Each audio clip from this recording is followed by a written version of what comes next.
बाघ बना गर्भवती गाय का बच्चा। एक घना जंगल था। जंगल में कई सारे जानवर रहते थे। जंगल का राजा शेर और शेरनी बहुत ही दयालु और नेक दिल के थे। और शेरनी की एक दोस्त थी गाय, जिसका नाम था गौरी। गौरी गर्भवती थी। उसका अपना कोई नहीं था। शेर और शेरनी गौरी से बहुत प्यार करते थे। वो गौरी का बहुत ख्याल भी रखते थे। शेर और शेरनी का एक बेटा था सिम्हा। सिम्हा और गौरी एक साथ काफी वक्त बिताते थे। अरे गौरी मासी, चलो ना जंगल में घूमने चलते हैं। अरे सिम्हा, अभी नहीं, अभी शाम होने वाली है। जंगल में घूमना ठीक नहीं। अगर शेरनी को पता चल गया तो वो गुस्सा करेंगी। कि तभी वहाँ शेरनी आती है। अरे दोनों के बीच में क्या बातें हो रही हैं? देखो ना माँ, मासी को जंगल घूमने के लिए कह रहा हूँ तो वो मना कर रही है। अरे नहीं सिम्हा, ये कोई वक्त नहीं है जंगल घूमने का, समझे? पर माँ।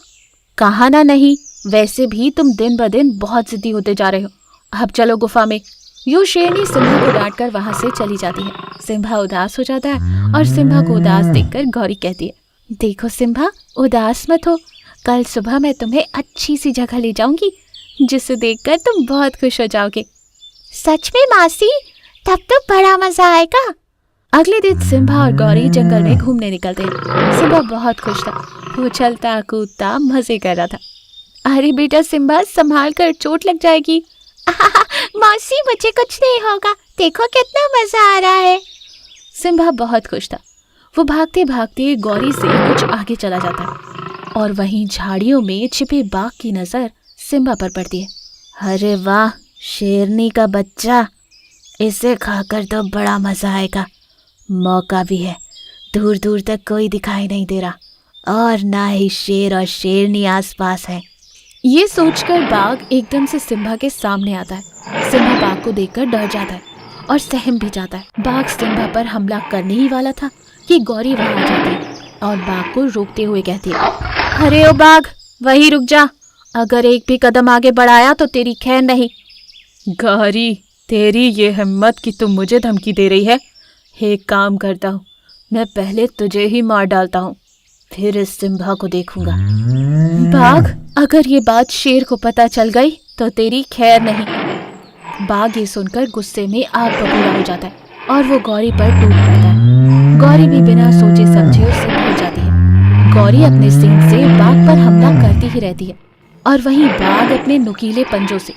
दोनों के बीच काफी देर तक लड़ाई होती रही। गर्भवती होने के कारण गौरी थक जाती है कि तभी उधर से शेर को आते देख बाघ वहां से भाग जाता है।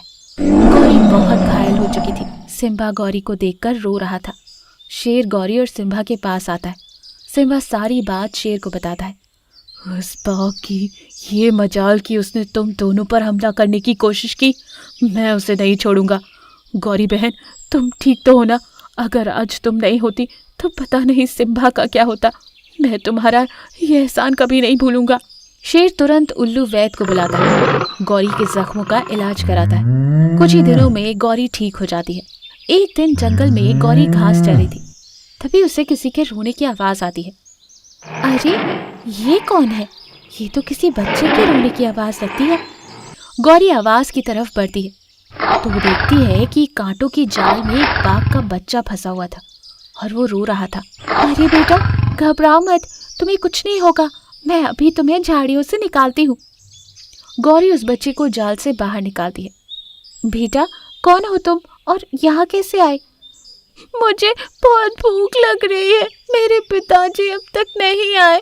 मैं उन्हें ढूंढते हुए निकला और इन झाड़ियों में फंस गया। मुझे बहुत भूख लगी है। बच्चे को भूख से तड़पता देखकर गौरी उसे अपना दूध पिलाती है और इसी बीच बाघ वहां आ जाता है। ये वही बाघ था जिसने सिम्हा पर हमला किया था। अरे वाह गौरी, पिछली बार तो तू मुझसे बच गई थी, पर अब नहीं। तेरे लिए अच्छा यही होगा कि तू मेरे बच्चे को छोड़ दे। बाघ का बच्चा अपने पिता को देखकर एकदम से उसके पास जाकर लिपट जाता है और उसे सारी बात बताता है। ये सुनकर बाघ शर्मिंदा होता है और गौरी से कहता है, गौरी मुझे माफ कर दे। मैंने सोचा कि मुझसे बदला लेने के लिए तू मेरे बच्चे को नुकसान पहुंचा रही है। कोई बात नहीं, तुम्हें अपनी गलती का एहसास हो गया, यही काफी है। गौरी बोल ही रही थी कि शेर वहां आता है और वो बाघ को देखकर गुस्से में कहता, मैं कब से तुझे ढूंढ रहा था। तेरी हिम्मत कैसे हुई गौरी पर हमला करने की? मैं तुझे नहीं छोड़ूंगा। शेर बाघ पर हमला करने ही वाला था कि गौरी शेर को रोकते हुए कहती है, महाराज, बाघ को अपनी गलती का एहसास हो गया है, उसे माफ कर दीजिए। अगर उसे कुछ हो गया तो उसका बच्चा अनाथ हो जाएगा। ये सुनकर शेर शांत हो जाता है और वहां से चला जाता है। उस दिन से बाघ का बच्चा गौरी को अपनी माँ समझने लगा। गौरी भी बाघ के बच्चे को अपना बच्चा समझने लगी और खुशी खुशी जीवन गुजारने लगी। चतुर बंदर, सफेद शेर और जादुई मटका। जंगल का कोई राजा नहीं था, ना किसी का हुक्म और ना किसी की गुलामी। सारे जानवर आपस में मिलजुल कर खुशी से रहते थे, पर उनकी खुशी ज्यादा दिन टिक नहीं पाई। एक दिन कहीं से एक जादुई शक्तियों वाला और ताकतवर सफेद शेर जंगल में आता है। जानवर एक जगह पर बातें कर रहे थे कि तभी वो सारे जानवरों से कहता है, सुनो जंगलवासियों, आज से मैं तुम्हारा राजा और भगवान हूँ, समझो। इसलिए तुम सबको मेरी बात माननी ही पड़ेगी, मेरी पूजा करनी ही पड़ेगी। क्यों हम तुम्हारी बात माने? और हम तुम्हें अपना राजा मानने से इनकार करते हैं। वैसे भी हमारे जंगल को किसी राजा की कोई जरूरत नहीं है। हिरन के साथ साथ बाकी के जानवर भी सफेद शेर को राजा मानने से इनकार करते हैं। तब सफेद शेर को बहुत ही गुस्सा आता है। वो अपनी जादू से आग बरसाने लगता है और हिरन को तो एक चूहा ही बना देता है। सफेद शेर का ये रूप देखकर बाकी के जानवर घबरा जाते हैं। बेचारे जानवर सफेद शेर को अपना राजा मानने लगते हैं, पर शेर राजा बनकर प्रजा की रक्षा नहीं कर रहा था, बल्कि उन पर हुक्म फरमा रहा था। उनकी जरा सी गलती पर उनकी जान ले रहा था। सफेद शेर का आतंक दिन ब दिन जंगल में बढ़ता ही जा रहा था। जो जंगल हंसी खुशी से रहता था, वहां अब सन्नाटा छाया हुआ था। सारे जानवर मुरझा गए थे। ऐसे में एक दिन बंदर मटका लेकर जंगल वापस आता है। जंगल में आते ही वो सोचता है, अरे, ये जंगल में इतना सन्नाटा क्यों छाया हुआ है? लगता है कुछ गलत हुआ है जंगल के साथ। पर क्या बात है, कोई भी नहीं दिख रहा है। बंदर सोचते सोचते अपने घर की तरफ जाने लगता है कि तभी उसे रास्ते में सुअर दिखाई देता है। तब सुअर से पूछने पर सुअर बंदर को सफेद शेर की बात बताता है और वो वहां से चला जाता है। बंदर सोच में डूब जाता है कि तभी वहां सफेद शेर दहाड़ मारते हुए आता है। बंदर को देखते ही शेर गुस्से से कहता है, तुम कौन हो? कभी देखा तो नहीं तुम्हें इस जंगल में। कहाँ से आए हो तुम? महाराज, मैं काम की वजह से कुछ दिन जंगल से बाहर गया था। वैसे मुझे आपके बारे में सब पता है। महाराज, मैं आपके दोपहर के खाने के लिए मटका बिरयानी बना रहा हूँ।